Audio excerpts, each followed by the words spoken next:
Most Special Forces units contain an anti-terrorist team devoted to hostage and rescue operations. In any hostage-held situation, synchronized multiple entry throughout a building is essential. The team's assault with smoke and gas will deliberately help to create panic and confusion, making it easier to neutralize the target with less risk to the hostages. Once inside, each team member will clear specific parts of the building, using CS gas and stun grenades to momentarily disorientate the terrorists, allowing them the vital seconds to make the kill. The well-drilled movement and precise communications between the team is essential when split-second reactions are needed. The stun grenades were first used to devastating effect during the Mogadishu hijack of October 77. The German crack commando unit, GSG-9, aided by 2 SAS men, used the newly developed stun grenades in an audacious attack. The whole operation took less than 11 seconds as they stormed the plane, killing all but one of the terrorists and freeing all the hostages unharmed. Even in a hostage situation, Special Forces always see an armed assault as emphatically the last option.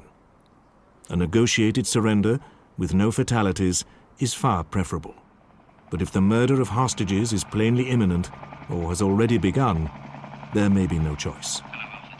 In this case, the Special Forces will opt to go in with the brief to rescue the hostages at all costs. The unit will have planned the operation meticulously, studied plans of the building, located all points of entry and access, and assessing the best plan of attack.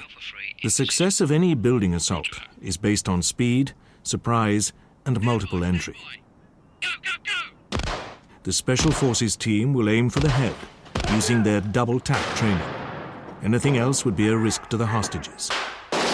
Their captors will generally be in a nervous and excitable state, possibly equipped with guns and bombs which they will probably use as soon as they realize they're under attack. If they're given time to react, the consequences could be fatal. The only time you're going to point a weapon is if you're going to use it. And when we do kill people, we do it as quickly and as professionally as possible. First of all, that lowers the threat to you and the group that you're with. Because obviously a wounded man can still fire back. But also, why make it worse for the player? Just get it over and done with, because it's not a pleasant experience. It's just not like the films. And yes, we do get scared, but what we do know is that fear is a good, healthy, natural reaction.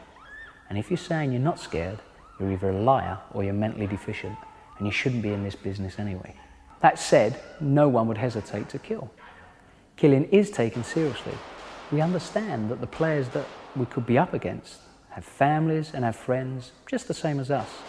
But we have a responsibility, first of all, to ourselves to keep us alive, and a responsibility to the rest of the patrol that you're with. And sometimes that means killing them first. And that's just a fact of life. If people think that killing is glamorous, well, basically they must be sick in the head. If you've ever been in Special Forces, chances are you've had friends who have been seriously wounded or dropped. And it's not fun. It's not fun trying to keep somebody alive who've had their leg blown off by a landmine.